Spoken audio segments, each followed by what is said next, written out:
It's the same old story.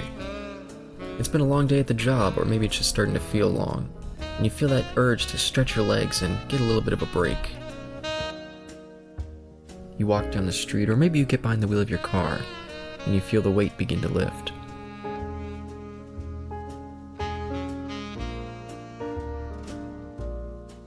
You walk through the doors, and the sound of the place starts to clear the air. You get a table, you order your drink, you listen to the sounds of the bar, and soak in the conversation. Welcome to the TNE Speakeasy with your hosts, Caleb and Isaac.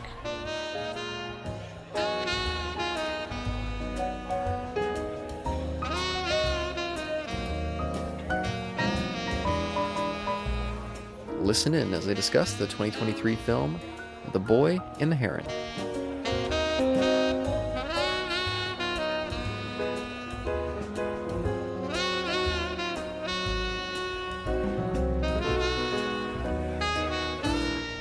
Welcome, ladies and gentlemen, those in between and unaffiliated. Today, I think this may be one of the first for the new year of 2024, excuse me.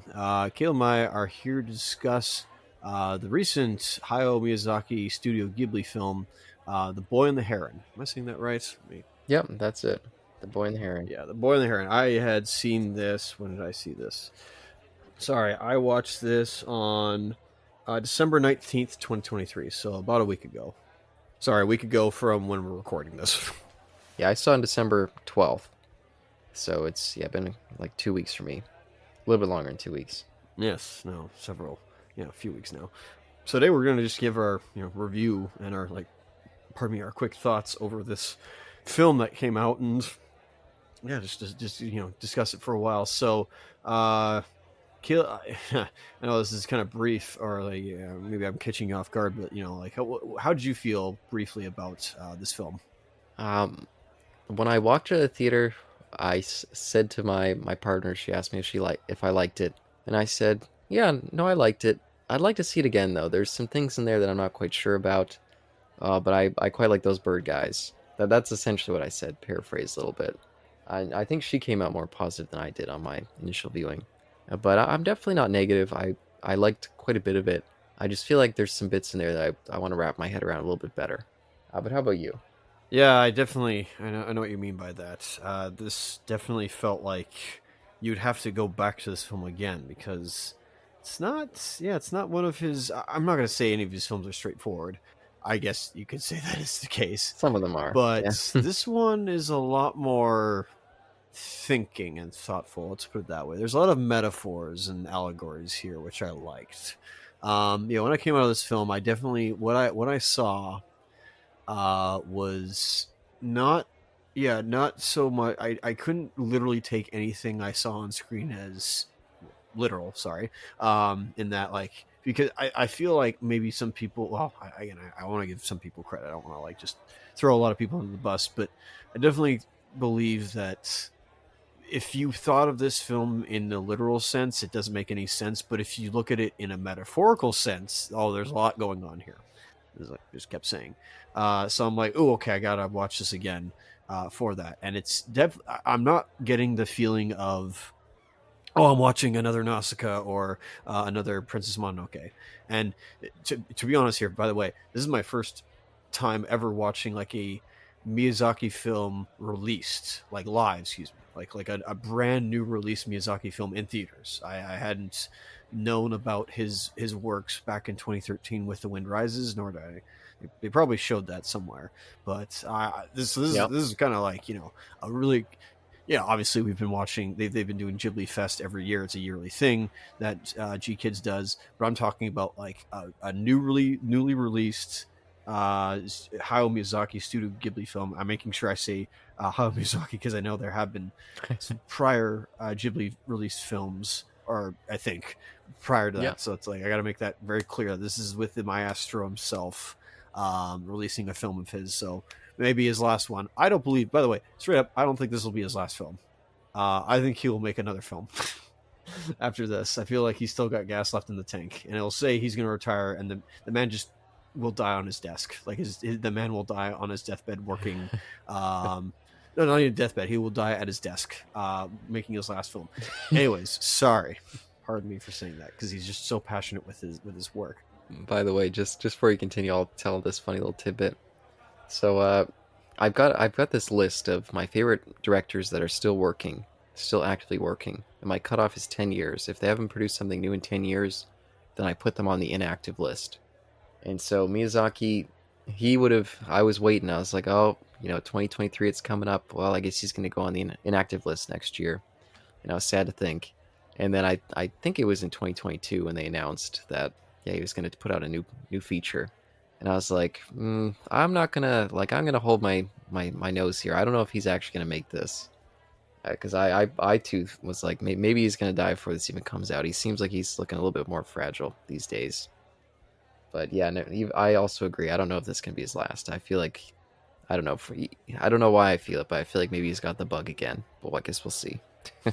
Of course, yeah. Given that his body is slowing down by way of age. I mean, excuse me, it's going to happen to all of us. Yeah, if it doesn't come out immediately, I get it. But no, I'm just like, yeah, Caleb, you were proven wrong. You were proven falsely this time. Yeah, You were yeah. incorrect. Anyways, so, whoop de doo. So yeah, what I felt coming out of this, I definitely what I did see, I saw so many references, and or at least I don't know if references, but different artifacts, as I'm using that word again, where it's like different like story beats, or at least different ideas that Miyazaki has. Like he does this all the time. If you watch his movies uh, religiously, or like many times, you'll notice that he uses a lot of the same, not just themes but images as well. There's so many things that was like, oh, this feels like a lot of like. I'm not calling it his greatest hits, but definitely it feels like it's almost all of his movies, and or at least one element from each of his movies plucked out and put in to create this movie. Does that make sense? Yeah, and by the way, I did talk to a friend who saw it, and they were very much saying like, "Oh, this just feels like Studio Ghibli greatest hits," and that Miyazaki was recycling a lot of what was going on here. I could see their point. I didn't fully agree, but I could definitely see the point made. And they're even pointing out the those little marshmallow guys. What are they called again? I would have told you a week ago had I remembered them, but Yeah, yeah, like I'm not Meryl's, but they're Kodama light, or Kodamas again. yeah, they're kind of like, oh, if you look at all the equivalent Miyazaki ones that we'd seen before, those kind of cute designs, there was always something about them that seemed special or unique. But these ones almost seemed lazy, like they were really just like little, almost like clouds with eyes on them, little like blobs. And yeah, they're not impressed by that. Interesting. Now, while said all that, I'm not saying this out of like, oh, he's a hack. No, no, no, no, no. Because Yes, yeah. there's nothing wrong with using the same images. It's just how do you tell like a different story with them, or like new Hmm. meaning and context. And I think he was able to do that. Now, the Marshmallow guys, they were too cute. They were too cute for me. I didn't like that. I was, at least that part, I was like, they're too adorable. I'm not feeling it with them, but of course they serve their purpose. Of course, the fact that my movie I watched in Japanese, so I didn't get a Me chance to too. listen to. Well, wasn't going to anyways, but didn't watch or listen to the English cast over this. Anyway, but definitely when they said, I don't know if it's spoilers, but definitely when what's her name was like, oh yeah, these little fellows, these white fellows that go up to the sky, and that's where humans are created. So it's like, okay, so my perverted brain is like, oh, so that's the semen. Okay, got it. Yeah, I think they're more mean the souls, but That too. But they are also rising out of the sea, so while they're not necessarily men, but they will create oh, there you go. humans, they are technically seaman. Anyway, um, that's where my stupid brain went. Anyways, Yeah, I just have to say this because the response to those little guys by the people behind me, there was this family behind me. I they'll never listen to this. I'll call them out. They came into the movie like right when it was starting, and they were just a little bit too loud when they were settling in. Like they're a little bit much. They kept bumping into my seat too, and they got me started off on a bad foot. I was like, oh no, is this family gonna be a bit much? There's four of them. And yeah, they were talking a little bit too much too as the movie was beginning, and I was like, okay, these folks, like, what's going on with them? But when they saw those little guys, I was like, they were making such strange sounds. It almost sounded like orgasmic. And one of the little guys like died there. Spoilers, I guess, mildly, very mild spoilers. Yeah, they were screaming like, "Oh no, oh no!" And yeah, it was. I was like, wow, yeah, maybe these guys are a little bit basic in terms of these cute little Miyazaki little designs, but it definitely served that family very well. They were, like I said, they sounded orgasmic towards how much they were in love with those little designs. And they weren't the only ones in the theater, by the way. There was tons of oohs and ahs and people audibly showing their pleasure at some of the designs and stuff that we got in this movie. Very interesting. I guess your best thing and your worst thing about this film. My best thing, weird. I want to say the ending for whatever reason. I don't know why. I think overall, I like the lead character quite a bit. I just always enjoyed being in the scenes with him, and whatever this little strange in a way coming of age story, I just felt like it had a lot of emotional punch to it. Worst thing, um, again, I have to rewatch it, but there's a part of me that feels like the movie felt a little bit unfocused in some way. Like it felt a little unwieldy. Like there was a lot of really interesting ideas packed into it that didn't necessarily feel like they cohered and maybe was a bit too long. But again, that might change on a second viewing. But that's all I got for now. How about you? Yeah, fair enough on this viewing, or at least this discussion. Yeah. I think I'm largely similar. Again, I think I had a bunch of stuff written down, or not written down, but I think I had a lot of like ideas concrete last week, but it's been it's been a week, so kind of forgotten about them. But I think I will at least say worst thing, not oh, this doesn't ruin the movie for me, but at least one thing I did realize is that yeah, there was a lot of things that elements that could have gone longer with. In fact, I feel like this movie could have been longer. Hmm. I feel like not to. I know we have been seeing a recent trend where movies are 3 hours long, and you don't want that. But No. at least in this case, honestly, I felt like they could have gone longer with the amount of stuff that they did set up. But there was that where there was a lot of setups, or at least there was a lot of hints at maybe there's more to some of these sides of the story than what's going on here. Mm-hmm. Like, is it like like a whole lived-in world? But obviously, he's not able to focus on everything. Like, if you go to Mononoke, for instance, like that's got a lot going for it, and at least focuses on those characters there. I guess I could distill it down to maybe say like the Parrot King, for instance. With his motivations, I won't obviously spoil it, but with his motivations, that definitely made me go, "Oh, okay, this there could have been more with that." Yeah. Maybe that is a Yeah. little spoiled, but that definitely is at least one of the elements, or at least that does kind of, I guess, back your and my like worst thing, air quotes. Best thing, good grief. I think it has to be the ending with regards to the main character and the wise men, basically the wise man and their interaction. That is, I think, my favorite part Mm-hmm. of the movie. Yeah, some really beautiful imagery there, and yeah, I think some impactful, just like emotional moments between the two of them too. Yeah, and I wanted to say for because again, I feel like after one viewing, I really don't feel what's the word qualified to comment because I feel like a movie like this, there's a lot going on. It's very dense, and I feel like you need that second viewing or adjusting your expectations in a way and kind of understanding some of the stuff early on to get where it's going. And I've seen a lot of people out the gate, first viewing, almost immediately after it was released, people coming out like, "Oh, Miyazaki's lost it. This movie's almost incoherent." I knew it. Yeah, I knew it. I knew it.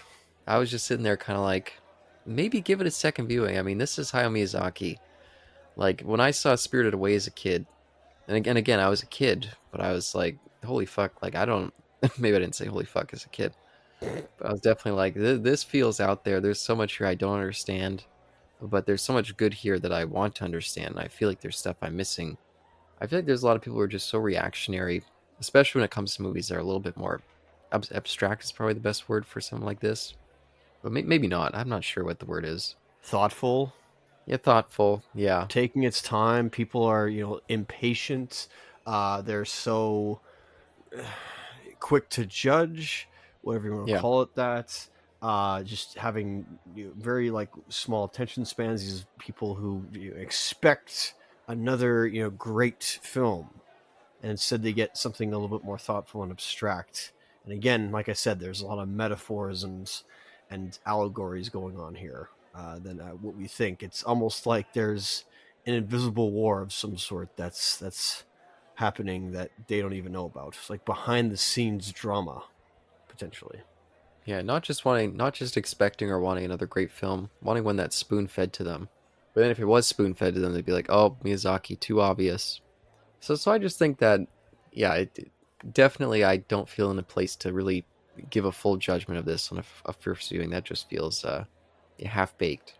So for a lot of those folks, I would say don't go with your instant gut response.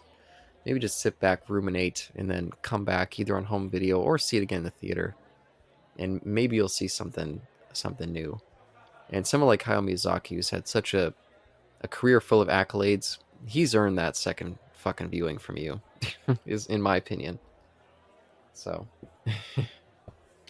Yeah, I don't want to obviously lament humanity right now and those who don't instantly get it as like tell me how I think. Like the internet needs to like you tell me how to think. Not like I don't have that. It's well, what Miyazaki is trying to tell you in this film is how do you live? How does one live? By the end of it, my read right now currently is it is the passing of a torch. It's almost maybe, and maybe I'm incorrect in this, but it's almost a apology and or a passing of the torch to a somebody who he may have hurt in the past. hmm, And I mean, I'm talking about Miyazaki, where the metaphors are clearly discussing real world things that we aren't even aware of, or at least if you do your behind hmm, the scenes knowledge, that it's stuff's going on. So I'll at least maybe save that for when we get to it. sure. But I don't know if you're kind of getting at what I'm No, no. gauge what I'm getting at, but fair enough. When it comes to behind the scenes stuff, I really don't know too much about Hayao Miyazaki as a person. I never watched that documentary about him, or yeah, Read any of the books regarding the life and or at least times of him and the life of Studio Ghibli itself. nope. The man is I just know the work itself, not the behind the scenes. well. That's the thing. Don't look into your heroes because I'm not gonna say it's a disappointment, but I don't know if it's on the level of Walt Disney. I don't think he's on that Mm, same level, mm. but let's just say that there is a human being, a flawed person, heresy, as people will say right now, leaving our channel. Burn the witch, burn him. Burn the witch. I'll take it. I'll descend into flames just as what's her face in this film because golly, her There you design was go. awesome. There you go. But like, no, yeah, no, there's a flawed human being behind the maestro himself. So Mm. one must accept that, and I feel like he put a bunch of his flaws on display, and I definitely recommend him for that, or at least not recommend, but I definitely like respect him for doing that. It definitely takes some guts, and or at least and one to not seem how to put this a little bit too how to put it over dramatic. I think he had a careful balance with that. But again, yeah, I think definitely it is something to watch a second time. Yeah, and I couldn't help wondering if years from now, like 2 decades or so from now, if people will look back on Hayao Miyazaki's career and think that his last two films could almost be a companion piece in a way to like personal sides of the director. I definitely was thinking a lot of this character as young Hayao Miyazaki, or maybe the old, or maybe just parts of him, and the old man that we see, yeah, being another part of Hayao Miyazaki. And The Wind Rises is so much about himself and his kind of aspirations in filmmaking as well. So I was definitely thinking about that, and I, even though it's a story told about like a young boy, I was like, I can feel an older man's hand behind this story, telling it the way he did. Yeah, it is. It is a what is it? It was a book, or at least a story that he read as a child, and to see this is the perfect tale to tell as you're ending the well, and as your life is about to end, or at least you're getting into your older years. This is great. This is wonderful. I love the choice he made to pick just a simple story, and boy, he took it to different lengths, or he took it to places that I was not expecting. There was a point where I did think that we were going to go M because of certain doors. And I'm like, he's not doing what I think he's doing, right? You know, I'm speaking in riddles for obvious reasons. Yeah, just because with when they went into that whole like hallway full of a beautiful hallway, by the way. Yeah, When yeah, they went into that hallway full of all those doors, and throughout the as well, like when they were like just in like the underworld or whatever you want to call it, whatever world it's called, with all the water, I'm like, okay, where's Chihiro and or sorry, not Chihiro. No, wait, right? Yeah, girl from Spirited Away, right?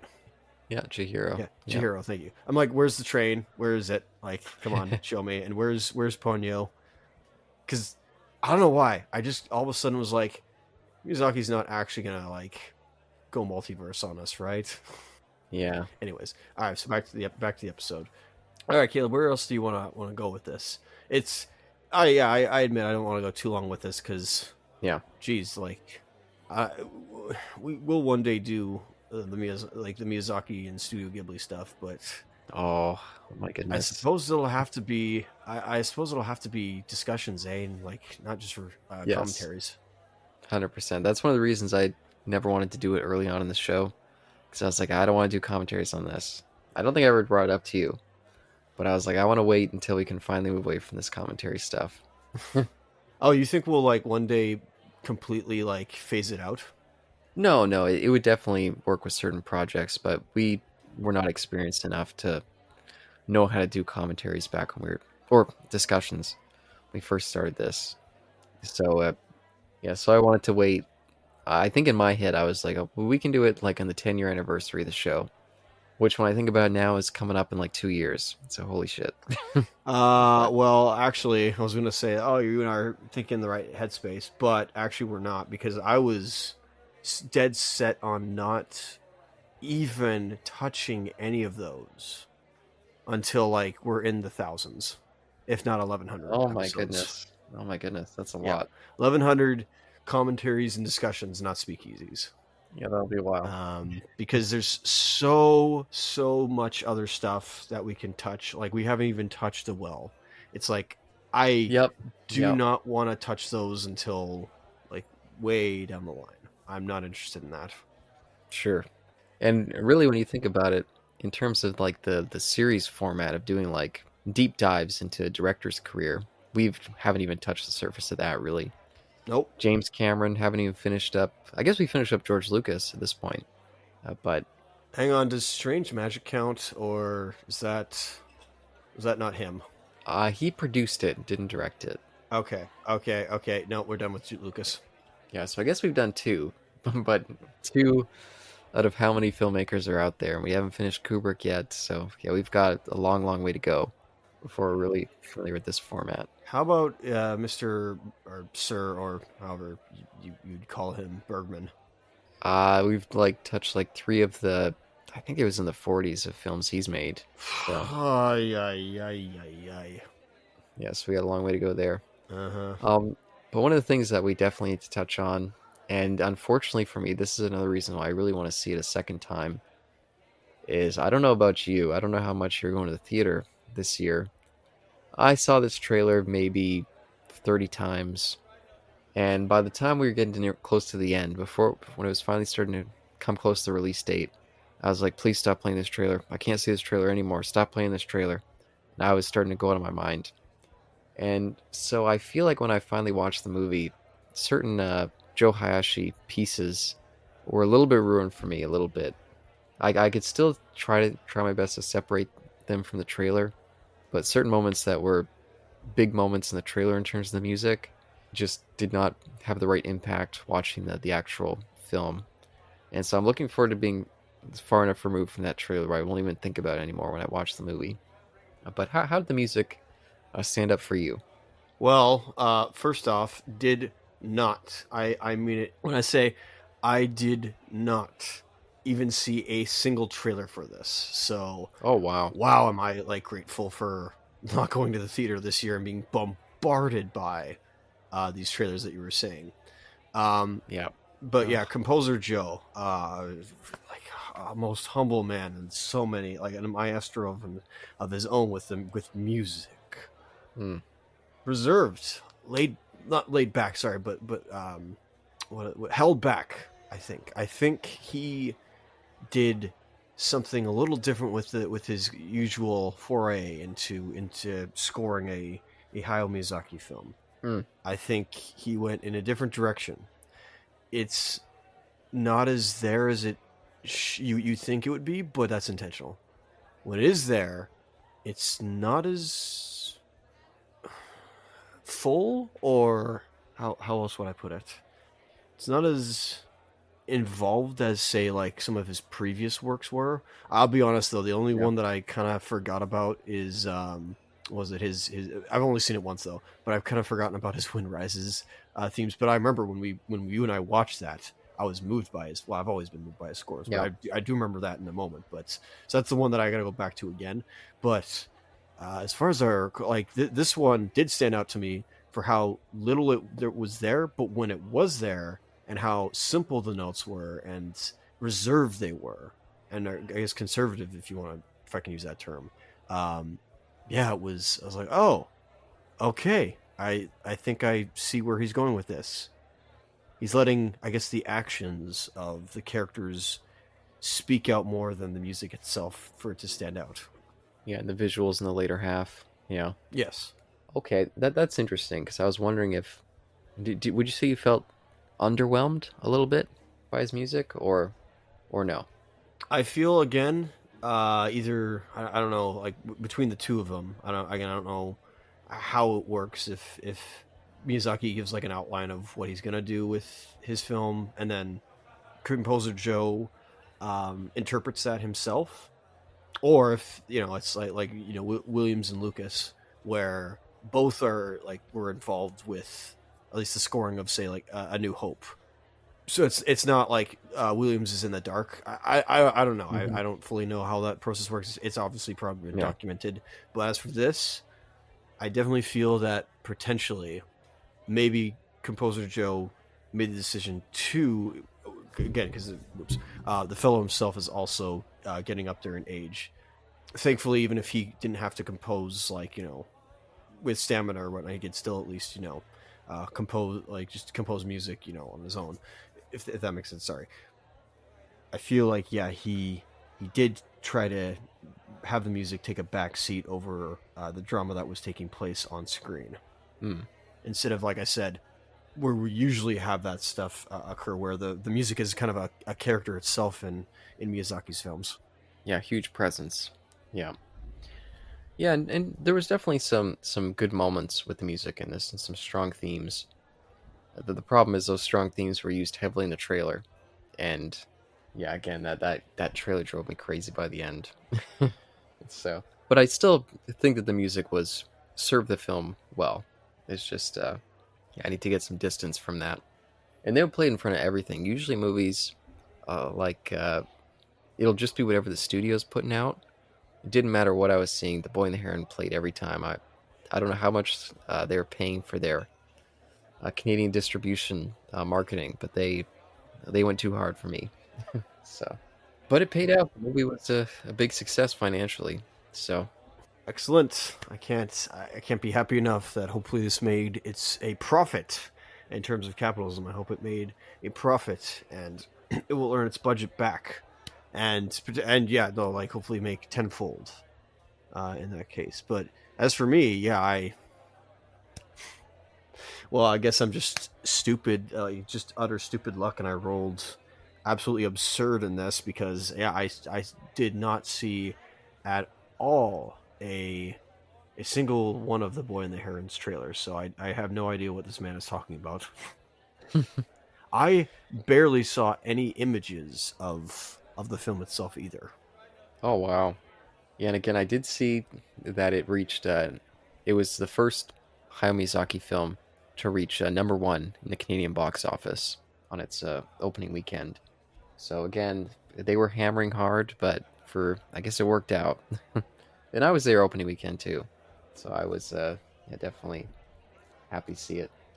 I think if I had to lament something though, I'm kind of sad that well, I hope that just like Barbie and Oppenheimer, I hope that both these films can or could, excuse me, coincide and not like rival each other. Uh, it is kind of like it did worry me when the fact that -1 and the Boy and the Mm, Heron, was it a week or 2 between each other? Like I was worried. I yeah, was like, "Ugh, please no, please don't like one swallow the other. I don't want that to happen because both are really good." yeah, yeah. And both of them it did much bigger than the studios were expecting in North America. So I think I don't know if it was synergy, but either way, the two of them did very well. And Japanese box office, I think, had another really big success in the West this year.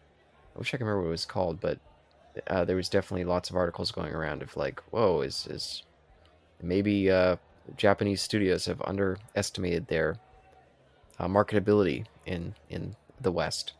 So maybe we'll see in a few years more and more of their releases coming here, like we've seen with South Korean films.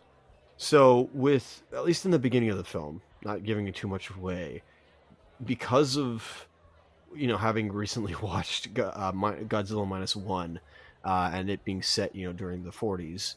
I don't know if that's a spoiler or not, but I guess it's in the movie. Um, I was actually kind of expecting, oh, we're gonna have another period piece on our hands with regards Mm-hmm. to the Boy and the Heron, because it is like set during World War II. So I'm like, oh, okay, let's go for it. And they went in a completely different direction. I definitely like that, but it definitely made me wonder, like, oh, what was this going to look like? Because if I recall, it's My Neighbor Totoro. It took place in the 30s, I believe. Correct?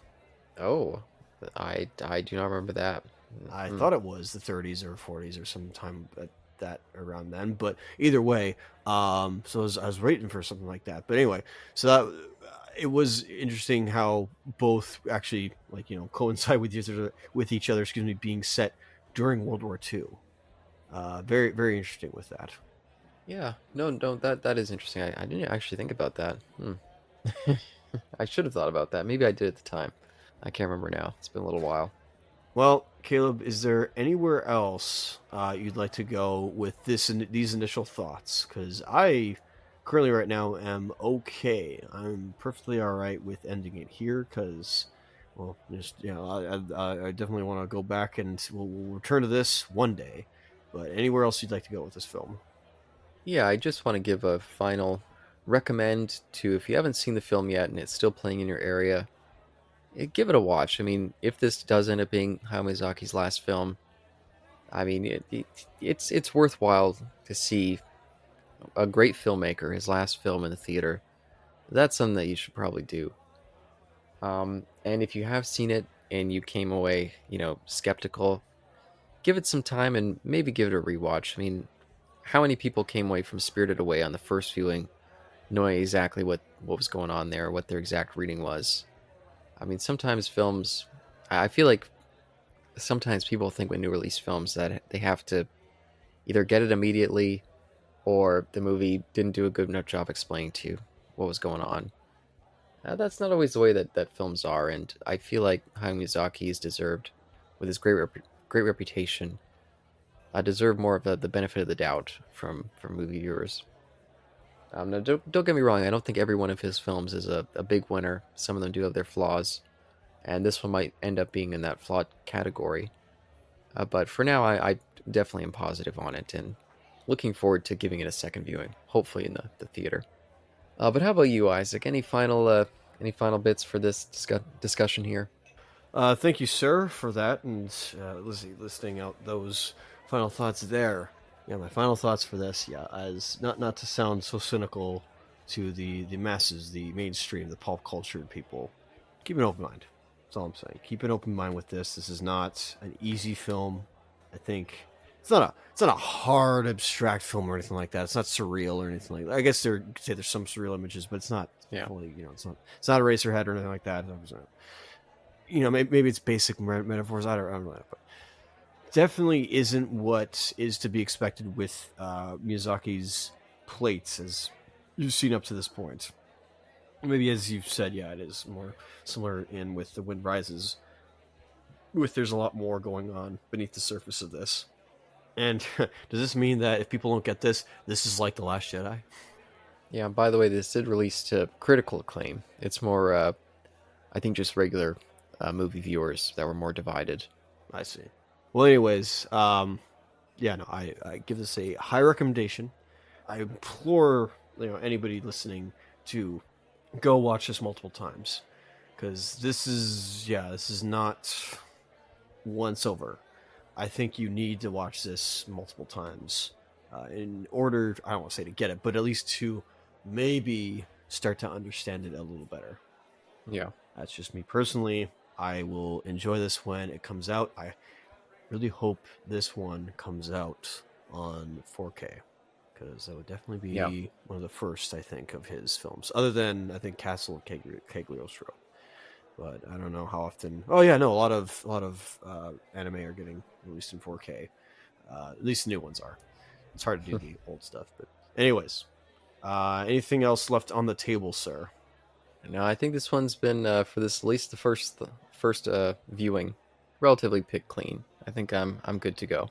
Anything left on the table is fine by me. I'll kick myself later for saying I should have said this.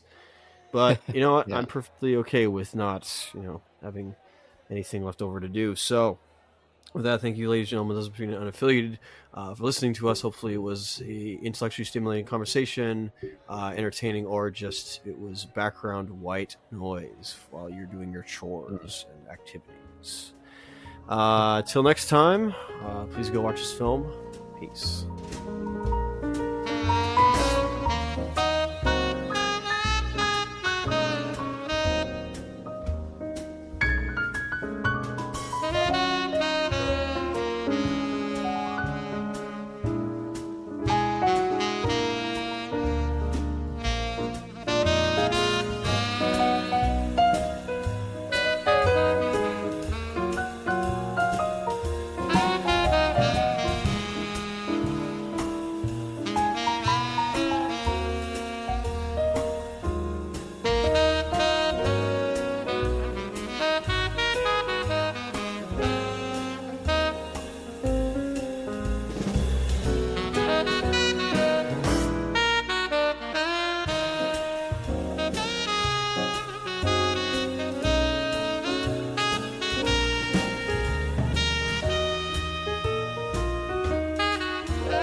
There was a book that I was reading earlier this year called Piranesi, and it also dealt with kind of pocket universes in a way.